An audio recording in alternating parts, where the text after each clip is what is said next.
Hello বন্ধুরা, তো আজকে সকালটা শুরু হলো বুক ভরা কষ্ট আর মাথা ভরা টেনশন নিয়ে। তো কালকে রাতে কিন্তু আমি ঘুমাতে পারিনি, সেই 2:30 পুরো 3টার দিকে ঘুমিয়েছি। কিন্তু আর সকালটা উঠতে তো মাথা প্রচুর যন্ত্রণা হচ্ছে। কারোর জন্য এত কষ্ট আর এত টেনশন ডিপ্রেশনে পড়ে থেকে আমার মনে হয় লাভ হবে না, কিছুই কারোর লাভ হবে না।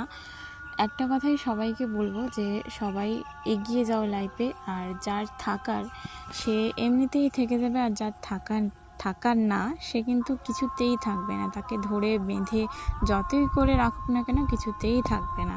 তো যাই হোক, এখন আমি রাত হয়ে গেছে, খাওয়া দাওয়া শেষ করে এখন চলে এসেছি আমি স্কিন কেয়ার করতে। আমার এই স্কিনটা তোমাদেরকে আমি দেখিয়ে দিচ্ছি কীভাবে। আজকে একটা ভিডিও শ্যুট করছিলাম, তার জন্য একটু মেকআপ করেছিলাম।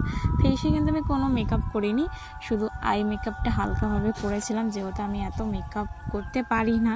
তো এই যে সাবানটা দেখতে পাচ্ছ, এটাই আমি ইউজ করি। এটা হচ্ছে আমার বাড়ির পাশে একটা মামি আমাকে